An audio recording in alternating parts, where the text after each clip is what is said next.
시작합시다. 화물차가 시동이 걸리지가 않습니다.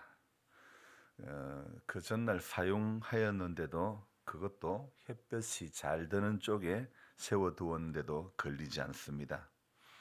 어제는 아내의 생일이라 주일 예배 후에 외식을 하고 한 군데 들렀다 온다고 시동을 껐다가 한 1시간쯤 돼서 시동을 거니 승용차마저도 시동이 안 걸립니다. 차가 엔진이 시동이 안 된다는 것은 날이 얼마나 추운지 가늠할 수 있는 것이 되고, 또 반면에 그만큼 차가 고물이 되었다는 증거가 되지요. 금방 타고 온 차가 시동이 걸리지 않다니 제 상식으로는 이해가 안 되는 일이 눈앞에 버젓이 생기니 좀 황당스럽습니다. 근간에 저는 한 열흘 안에 보험 자동차 보험의 긴급 출동 서비스를 2번이나 불렀는데 하는 수 없이 어제 또 한 번 더 불렀죠. 웬만한 일은 제가 다 해결하는데 1년 가도 긴급 출동 서비스를 이렇게 부를 일이 없는데 그런 사람이 열흘 상간에 3번이나 불렀다는 사실. 한 번은 집에 거의 다 올 무렵에 화물차 뒤에서 이상한 소리가 나서 내려보니, 카페 솔레 앞에서 내려보니 오른쪽 뒷타이어 2개가 완전히 다 뜯어지고 없는 그런 상황이었습니다. 하는 수 없이 차를 도로에 세워두고 왔다가 그 다음날 타이어 교체 서비스를 받았죠.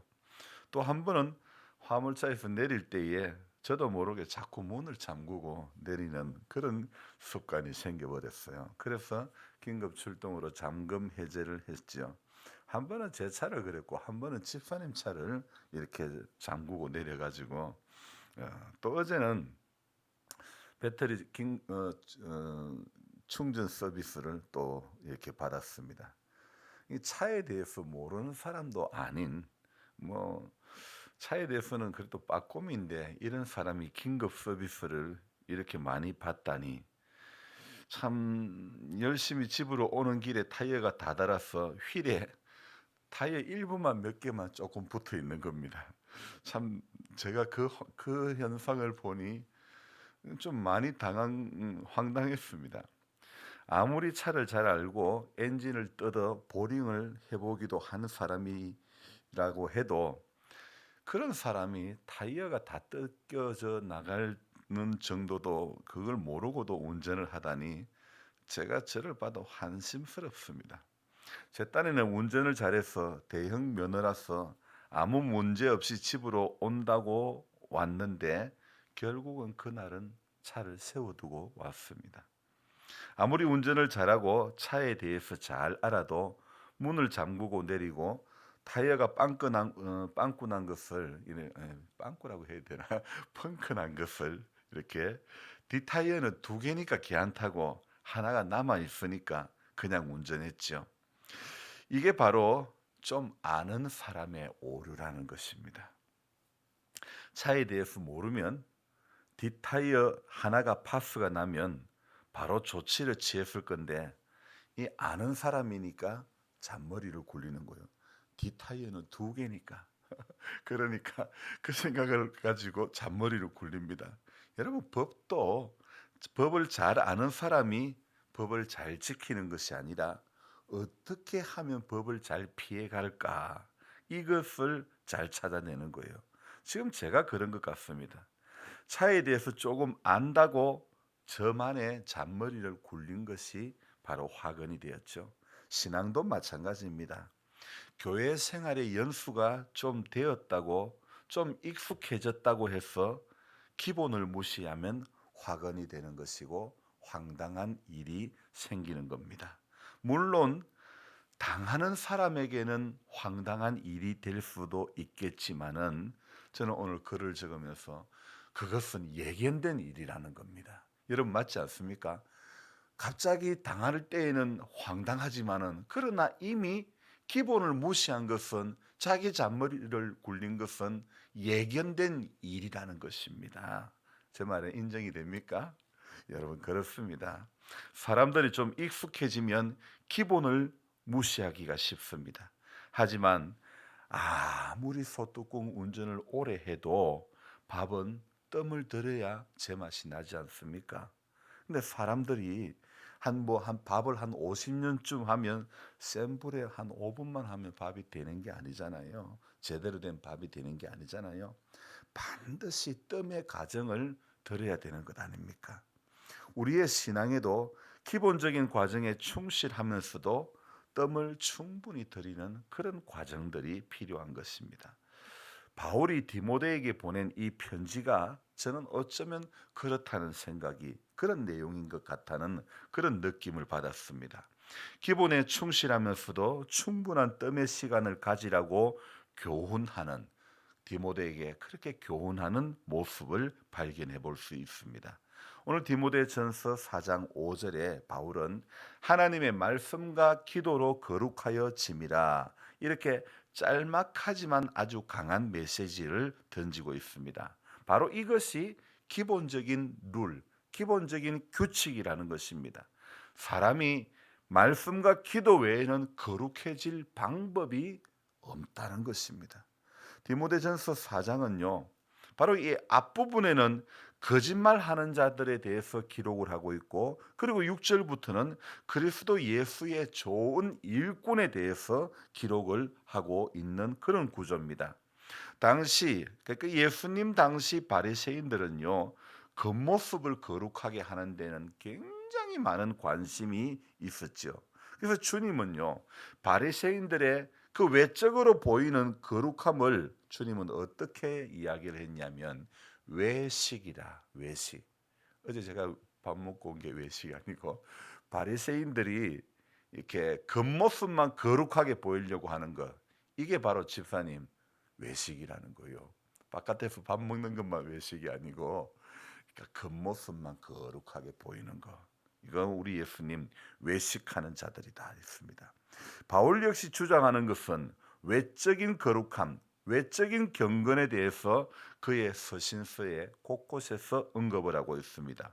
바로 그런 사람들을 경계하라고 오늘 3절에 무엇이라고 되어 있습니까? 혼인을 금하고 어떤 음식물은 먹지 말라고. 자, 이 말은요. 그릇된 가르침에 빠져 결혼을 금지하는 그런 금욕적인 태도를 지적하고 또 음식에 대해서 어떤 율법적인 규정을 고수하는 것 또한 잘못되었다. 그렇게 이야기하는 겁니다. 그래서 내적인 변화를 경험한 사람들은 하나님이 주시는 모든 것을 감사함으로 받을 수밖에 없는 것이고 또 감사가 없는 거룩과 경건은 반드시 외식으로 변질되어질 수밖에 없다는 것입니다. 그래서 바울은요. 오늘 이 이야기를 하는 것이 1절에 근거합니다. 1절에 무엇에 근거합니까? 그러나 성령이 밝히 말씀하시기를. 자, 이 말씀은요. 바울은 성령을 따라서 성령이 자신에게 밝히 보여주시는 대로 지금 말하는 겁니다. 그래서 성령을 따라 교회 내에 거짓 교사들이 출현할 것에 대해서 경고를 하는 것입니다. 그들은 아무런 양심의 가책도 느끼지 않고 성도들을 미혹하는 것입니다. 그래서 뭐라고요? 2절에 자기 양심이 화인을 맞아서 외식함으로 거짓말하는 자들이다. 그러니까 이 사람들은 양심의 가책도 느끼지 않고 성도들을 미혹하는데 그 근본은 바로 사단에게 있는 것입니다. 성령께서는 거짓 가르침의 특징을 바로 오늘 이 3절처럼 혼인을 금하고 특정 음식을 금하는 것으로 그렇게 알게 해 주십니다. 이런 가르침은요. 바로 이런 거짓된 가르침은 이 초기 교회의 그 교회를 혼란스럽게 했던 영지주의자를 두고 한 그런 관련된 이야기입니다. 바로 이 영지주의라는 것은요. 집사님 저를 보세요. 성경 보자 할 때는 성경을 보고 영지주의는 뭐냐면요. 육체와 영을 이분법으로 나누는 그러니까 그래서 영적인 것에만 중시하고 육체적인 것은 아주 악하게 여겼던 사상이 바로 영지주의 사상이라는 겁니다. 하지만 성령께서는 바울에게 다른 가르침을 깨닫게 해 주시는 겁니다. 뭐라고요? 하나님께서 지으신 것이 선하심에 감사함으로 받으면 버릴 게 없다. 자, 그러니까 영지주의자들의 생각을 부정하는 거죠. 혼인을 뭐 하지 말고 어떤 특정한 음식을 먹지 말고 이런 것에 사람이 거룩해지는 것이 아니라는 겁니다. 하나님께서 지으신 모든 것이 선함에 인생이 감사함으로 받으면 버릴 게 하나도 없다. 아멘입니까? 여러분 복음의 초점은요. 결혼이나 음식이나 혹은 무엇을 금하느냐 금하지 않느냐 이런 문제 등에 있지 않습니다. 근데 우리는 종종 살면서 무엇에 붙들립니까? 뭐 하면 좋다, 뭐 하면 안 좋다. 그런 것에 자꾸 붙들리는 거예요. 왜요? 우리네 살아왔던 문화가 예전부터 어른들에게 들었던 문화가 동짓날은 팥죽을 써서 먹어야 되고 먹기 전에 뭘 했어요? 막 뿌리더라고. 좋은 게 좋다고. 여러분 그거 아니라는 거죠. 복음의 초점은요. 결혼이나 음식이나 혹은 무엇을 금하고 무엇을 하고 안 하고 그런 문제가 아닙니다. 우리가 구원받아 변화 혹은 거룩하게 되는 것이 복음의 본질인데요. 오늘 하루도 우리는 선하신 하나님 앞에서 내가 어떻게 거룩하게 살 것인가 이런 고민을 하는 사람이 바로 성도라는 거죠. 이런 성숙한 그런 성숙으로 나아가는 그렇게 하기 위해서 말씀에 귀를 기울이는 그리고 기도하는 것이 바로 성도의 올바른 삶의 모습이라는 겁니다. 여러분 제가요 좀 안다고 타이어 파손한 거 뒷타이어는 두 개라고 깝죽대다가 결국은 타이어가 다 뜯어져 나가고 났어야 그런 결국은 깨닫게 되는 그런 불상사 경험하기죠. 그래도 감사한 게요. 집사님 창고 정리하다가 타이어 나온 거를 그것도 가지고 가가지고 끼는 거 아니에요. 참 얼마나 감사해요. 여러분 복음의 삶도요. 복음의 본질 성도의 삶도 복음의 본질도요. 무엇을 금욕한다고 그게 되는 게 아닙니다. 결혼을 안 한다고 결혼을 한다고 어떤 음식을 먹는다고 어떤 음식을 안 먹는다고 그게 문제가 되고 안 되고 하는 것이 아니라는 겁니다. 음식이라는 것에 결혼이라는 것에 이런 것들은요 외적인 것입니다. 외적인 것에 어떤 있는 게 결코 아니라는 겁니다. 그냥 하나님께서 지으신 것이 선하심에 감사함으로 받으면 버릴 게 하나도 없다고. 그게 바로 복음의 본질 아닙니까? 오늘 그래서 바울은 이 6절부터 그리스도 예수의 좋은 일꾼에 대해서 이야기하고 있는데 디모데의 임무가 예수님의 좋은 일꾼들을 세우고 양육하는 일이라고 바울은 디모데에게 이야기합니다. 복음의 가르침을 받고 행하는 것이 모두를 구원의 길로 인도하기 때문이죠. 이를 위해 스스로 경건하게 하고 끊임없이 말씀을 연구하고 권하며 가르쳐야 한다고 그렇게 디모데에게 너는 이렇게 뜸을 들어야 너는 신앙의 뜸을 이렇게 들여라 그렇게 이야기하는 것입니다. 그러면서 경건은요 곧 말과 행실과 사랑과 믿음과 정절에 있어서 본이 되는 것, 즉 바로 성도의 성숙해지는 것과 관련이 되는 말입니다. 여러분 복음의 능력은 우리 삶을 하나님 앞에서 경건한 자로 변화시키는 데 있는 겁니다. 또한 이렇게 변화된 삶의 모습이야말로 가장 실질적이고 효과적인 가르침의 도구가 되지 않습니까? 오늘 우리도요 복음과 말씀의 능력 안에서 더욱 성숙해지고 서로에게 경건의 본이 되어져야 하는 것입니다. 그리하면 바로 삶의 변화를 날마다 경험하고 놀라운 하나님의 구원을 그 역사를 이루어가는 것입니다. 그래서 우리는 일생 동안 경건한 삶을 누리고 하나님을 기쁘시게 하기 위해서 몸부림을 쳐야 되는 겁니다. 하나님 앞에 내 자신을 돌아보는 것만 해도 부족해요. 저는 우리 성도님들이 교회에 오면 어떤 것보다도 하나님 말씀 앞에 우리 자신을 비추어 봐야 된다고 해요. 남이 어떻하더라. 그래서 제가요 우리 성도님들 아직도 잘 안 되는 게 그거예요. 교회에 오면 다른 사람 이야기를 없는 사람 이야기를 자주 하는 거예요. 그래서 저는 그런 이야기 할 때마다 집사님 예쁜 이야기, 좋은 이야기, 늘 그런 이야기를 제가 하는 거예요. 그러면서 곁들여 제가 하는 말이 어떤 말이냐? 저는 말씀을 전하는 사람입니다. 그래서 제 앞에서는 좋은 이야기만 해주십시오. 제가 그렇게 정중하게 부탁을 하는 거예요. 여러분, 교회 안에서는요, 덕을 세우는 데 소용되는 좋은 말들을 우리가 늘 해야 되는 겁니다.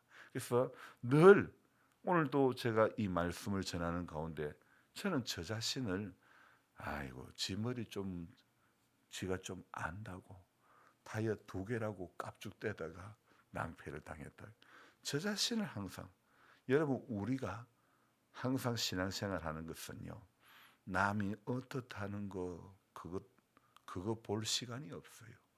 하나님 앞에 내가 어떤가, 내가 오늘 내 속에 구원받을 만한 믿음이 있는가, 이것을 점검하고 하나님 앞에 오늘도 외적으로 경건한 어떤 모습이 아니라 우리가 외적으로 새벽기도 오는 그것보다 더 중요한 것은 우리의 내적으로 하나님 앞에 오늘 어떤 것을 했어 안 했어가 아니라, 결혼을 했어 안 했어가 아니라, 어떤 것을 먹고 안 먹었어가 아니라, 여러분 그런 것은 아무것도 아니고 하나님께서 지으신 것은 전부 선하신 거기 때문에 감사함으로 받으면 해로울 게 없다.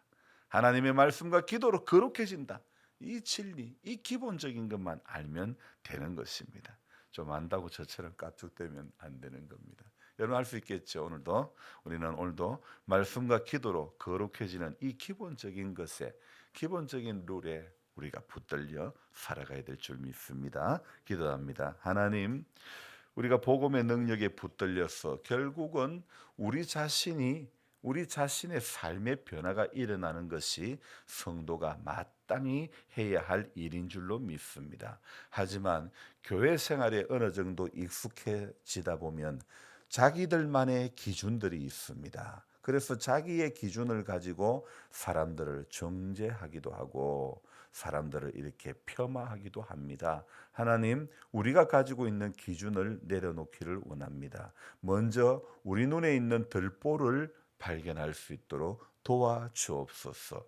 참 머리를 쓴다고 쓰는 게 뒷타이어는 2개라고 안심하고 이따가 갈아 넣지 하다가 결국은 아무리 대형 면허고 운전을 잘해도 뒷타이어가 거의 하나도 없는 지경에 이를 때 되었어야 참 내가 얼마나 어리석음을 깨달았습니다. 하나님, 우리는 이렇게 자기는 문제가 없는 양 착각할 때가 많습니다. 자기는 잘 달려간다고 착각을 합니다. 그러나 집이 불과 얼마 남지 않았지만은 저는 그날 올 수가 없었습니다. 차를 놔두고 올 수밖에 없었던 것입니다.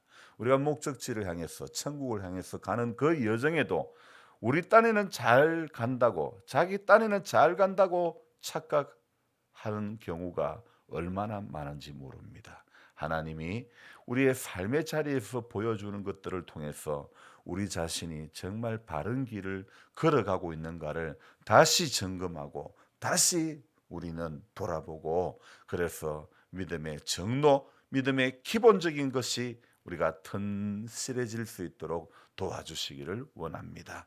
하나님, 그래서 좌로나 우로나 치우치지 않고 오늘도 하나님 복음의 그 능력을 우리가 힘입어서 우리 삶에서, 이 하루의 삶에서 하나님 앞에 경건한 모습으로 또 변화된 삶의 모습을 이어가는 그리스도인이 되어질 수 있도록 도와주옵소서.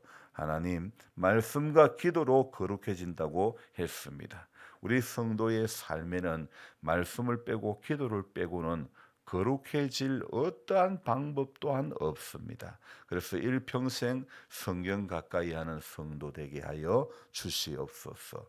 일평생 기도하는 성도 되게 하여 주시옵소서. 연로하신 성도님들, 노년에 구원받을 만한 믿음이 그 안에 있기를 원합니다. 젊었을 때보다도 점점 더 몸이 쇠약해져 가지만은, 그러나 믿음은 약해지지 않도록 주님 도와주옵소서. 존귀하신 예수님의 이름으로 감사하며 기도드리옵나이다. 아멘. 간절한 마음으로 주여 부르고 기도합니다. 주여, 주여.